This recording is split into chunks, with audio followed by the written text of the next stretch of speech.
विद्यार्थियों, सुप्रभातम। विद्यार्थियों, आज हम पाठ्यक्रम के बारे में विचार करेंगे। कोटा विश्वविद्यालय कोटा के द्वारा स्नातकोत्तर उत्तरार्ध संस्कृत के लिए पाठ्यक्रम जिस प्रकार निर्धारित किया गया है, आप पेन और रजिस्टर ले लें और उसे लिख लें। इसी के अनुरूप आपको प्रस्तुति करनी होगी, क्योंकि इसी के अनुसार ही आपके प्रश्न पत्र तैयार होंगे। विश्वविद्यालय के द्वारा जो परीक्षा कार्यक्रम होगा, तो उसमें आप लोगों को फॉर्म भरते वक्त इसको भरना और इसी के अनुसार पढ़ाई करनी है और इसी के अनुरूप प्रश्नों के उत्तर या सवाल आपको लिखने होंगे। आप लिख लीजिए, पेन और रजिस्टर ले लें।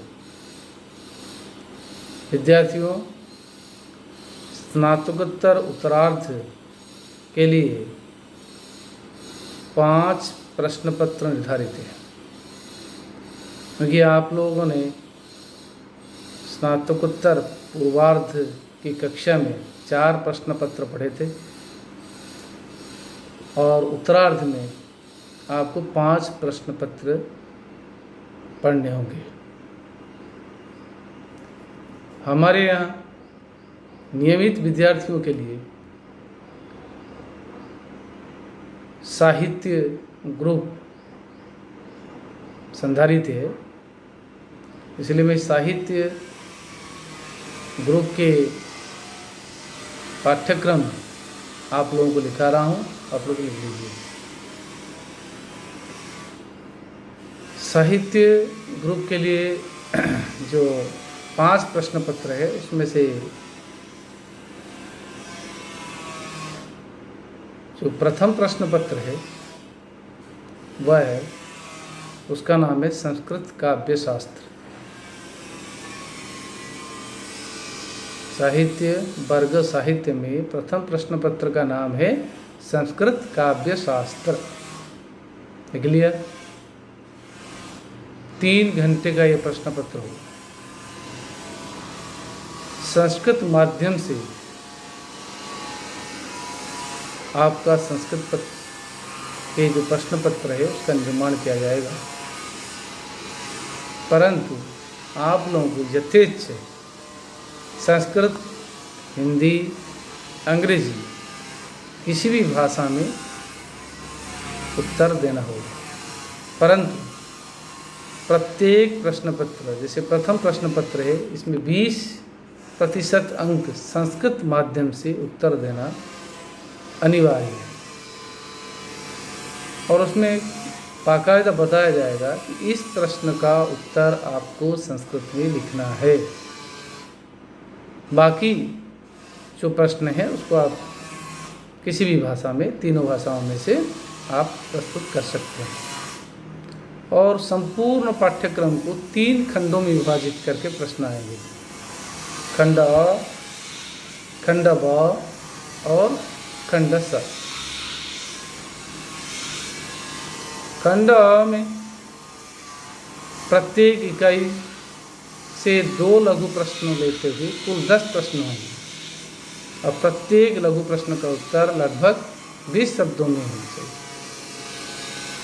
इस प्रकार खंड अ के लिए 5 में 10 जो प्रश्न है, उस 10 प्रश्न के लिए 10 अंक निर्धारित है। प्रत्येक प्रश्न को 1 अंक है। और खंड ब के अंतर्गत आपको उसी प्रकार प्रत्येक इकाई में से 2 प्रश्न लेते हुए 10 प्रश्न पूछे जाएंगे। प्रत्येक प्रश्न पत्र का उत्तर लगभग 250 शब्दों में देने और आपको इनमें से 5 प्रश्नों का उत्तर लिखने हैं। अब एक प्रश्न का उत्तर के लिए 10 अंक निर्धारित है। इस प्रकार 50 अंक कुल खंड ब के लिए, 50 10 60 हो गए। और खंड स के लिए 40 अंक निर्धारित है। ये प्रश्न संख्या 12 से लेकर के प्रश्न संख्या 15 तक 4 प्रश्न पूछे जाएंगे। प्रत्येक प्रश्न के लिए 20 अंक निर्धारित है।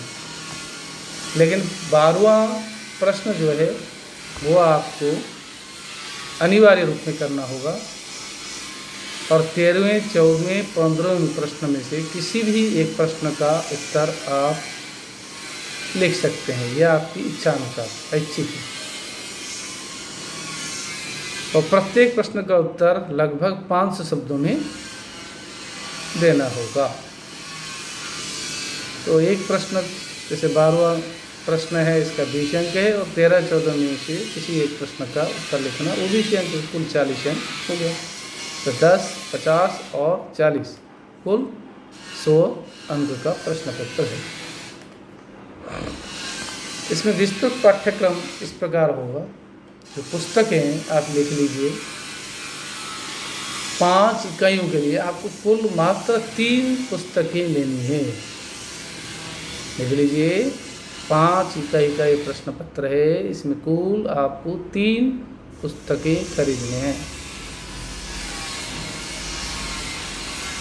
एक पुस्तक है, उसका नाम है काव्य प्रकाश, आचार्य मम्मट विरचित काव्य प्रकाश, जिसको मैं लगातार आप लोगों को पढ़ा रहा हूँ।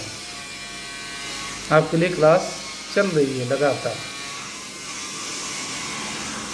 क्रम वाइज। वो काव्य प्रकाश किसके द्वारा लिखा गया? आचार्य मम्मट का काव्य प्रकाश। मूल इसके जो रचनाकार है का जो आचार्य हैं वह है मम्मट है। काव्य प्रकाश, काव्य प्रकाश। और दूसरी जो किताब है, दूसरा जो पुस्तक है वह है ध्वन्यालोक। ध्वन्यालोक का प्रथमोद्यत, ध्वन्यालोक का प्रथम उद्यत लेना है। इसके रचयिता, मूल रचनाकार, मूल आचार्य है आनंदवर्धन, आचार्य आनंदवर्धन कृत ध्वन्यालोक प्रथम उद्यत। प्रथम उद्यत हमें लेनी है, प्रथम उद्यत ओनली।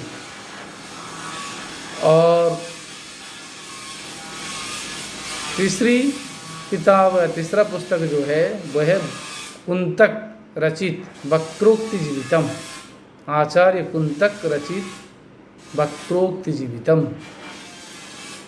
ये भी प्रथम उन्मेष ही सिर्फ हमारे पाठ्यक्रम के लिए निर्धारित है। प्रथम उन्मेष आप ले लेना, बाजार में उपलब्ध है। इस प्रकार 3 पुस्तकें हैं। काव्य प्रकाश संपूर्ण लेना है, क्योंकि 3 इकाइयों को कवर करता है। काव्य प्रकाश जो पुस्तक है 3 इकाइयों में ये पढ़ाया जाता है। और चौथी इकाई के लिए ध्वन्यालोक निर्धारित है, ध्वन्यालोक का प्रथम उद्यत। और 5वीं इकाई के लिए वक्रोक्ति जीवितम का प्रथम उन्मेष। तो पहली इकाई जो है वो काव्य प्रकाश से पहला एवं दूसरा उल्लास, प्रथमा एवं द्वितीय उल्लास, ये मैंने आप लोगों को पढ़ा दिया, लगभग पढ़ा दिया।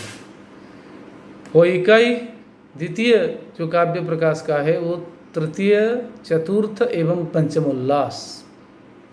इकाई तृतीय के लिए काव्य प्रकाश का जो है वो छठा उल्लास और सप्तम उल्लास में से केवल रसदोष और रसदोष परिहार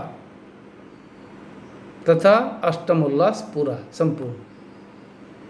और 9वां और 10वां उल्लास हमारे पाठ्यक्रम में नहीं है, लेकिन इसको पढ़ लेना चाहिए यथावसर, जब समय मिले तो, क्योंकि अत्यंत महत्वपूर्ण है, आवश्यक है। लेकिन यहाँ पाठ्यक्रम में आपको निर्धारित नहीं है, आप पढ़ लें तो अच्छी बात है। तो इस प्रकार काव्य प्रकाश ले लें, ध्वन्यालोक ले लें और वक्रोक्ति जीवितम ले लें। इसमें खंड ब के लिए जो निर्धारित है विशेष निर्देश आप लिख लीजिए। प्रथम इकाई का जो काव्य प्रकाश है खंडभ में से प्रथम और द्वितीय उल्लास जो निर्धारित है एवं चतुर्थ इकाई जो है धन्यालोक, उसमें प्रथम उद्यत, इनमें से जो कारिकाएँ हैं उन कारिकाओं की व्याख्या संस्कृत भाषा के माध्यम से प्रस्तुत करनी होगी। मतलब 10 अंक की काव्य प्रकाश में व्याख्या संस्कृत में और ध्वन्यालोक में 10 अंक की व्याख्या संस्कृत में। इस प्रकार 20 अंक जो है आपको संस्कृत में करनी होगी। और खंड स जो है उसमें विशेष निर्देश बता देता हूँ। प्रश्न संख्या जो 12 है उसका अंक विभाजन इस प्रकार होगा 7, 7 और 6, 3 भाग में। 7, 7, 6, 14, 6, 16, 7, 7, 14 प्लस 6, 16, 20, सॉरी 7, 7, 14 प्लस 6 बराबर 20। द्वितीय इकाई जो काव्य प्रकाश है उसमें 2 कारिकाओं में से एक की व्याख्या 7 अंक, और तृतीय इकाई जो है 2 कारिकाओं में से एक की व्याख्या ये काव्य प्रकाश की है, ये भी 7 अंक। और पंचम इकाई जो है वो है आपकी वक्रोक्ति जीवितम कुंतक का प्रथम उन्मेष, इसमें से 2 कारिकाओं में से एक की व्याख्या 6 अंक। तो इस प्रकार काव्य प्रकाश से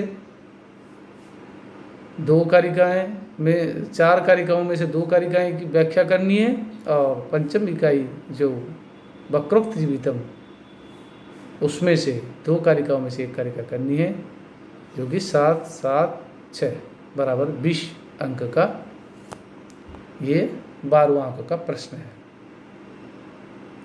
इस प्रकार 3 पुस्तक लेने पर आपका प्रश्न पत्र प्रथम तैयार हो जाता है। द्वितीय प्रश्न पत्र जो है उसका नाम है नाटक एवं नाट्यशास्त्र। क्या है? नाटक एवं नाट्यशास्त्र।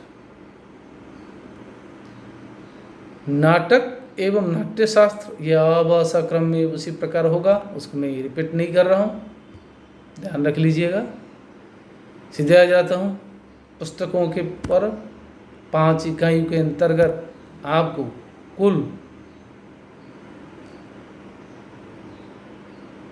4 किताबें लेनी है, 4 पुस्तकें क्रय करनी है।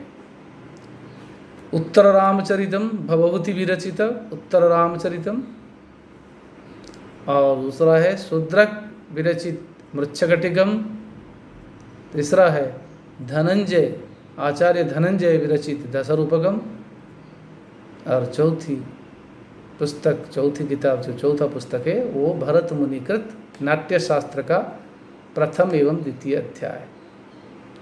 उत्तर रामचरितम पूरा लेना है भवभूति का। दूसरा पुस्तक जो है शूद्रक विरचित मृच्छकटिकम पूरा लेना है, और दशरूपकम जो है ये आपकी जो तीसरी इकाई के अंतर्गत है वो प्रथम एवं द्वितीय प्रकाश, एवं चौथी इकाई जो है तृतीय एवं चतुर्थ प्रकाश। इस प्रकार दशरूपकम पूरा ले लेना। और नाट्यशास्त्र जो भरत मुनि का 5वीं इकाई के लिए वो प्रथम एवं द्वितीय अध्याय। पूरा नाट्यशास्त्र नहीं है आपके पाठ्यक्रम में, केवल प्रथम एवं द्वितीय अध्याय। तो इस प्रकार 4 किताबों से 4 पुस्तकों के माध्यम से आपका प्रश्न पत्र द्वितीय तैयार होगा। इसमें जो विशेष निर्देश खंड ब के लिए आप लिख लीजिए,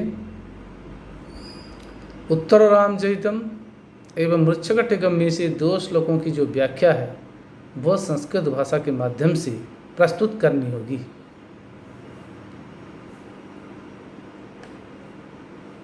बीस अंक का जो आपको संस्कृत में लिखना वो किसमें से होगा? उत्तर रामचरितम और मृच्छकटिकम दोनों नाटकों में से व्याख्या।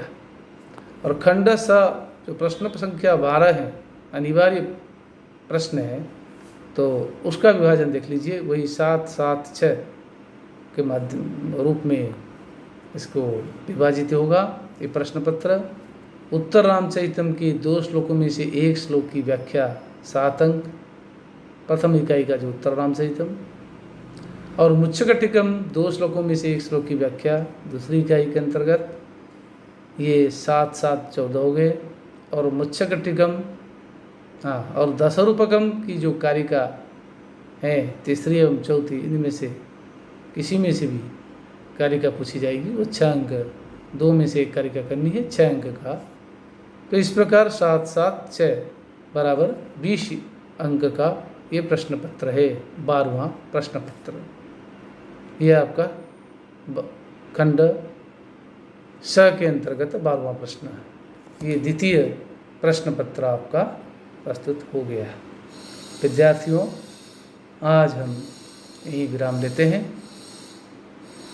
और अगली कक्षा में हम पुनः प्रश्न पत्र तृतीय, प्रश्न पत्र चतुर्थ और प्रश्न पत्र पंचम, ये जो 3 प्रश्न पत्र रह गए, इसके बारे में हम विचार करेंगे, विवेचन करेंगे, आप लोग लिखेंगे। आगे पुनः यहीं हम विराम लेते हैं। धन्यवाद।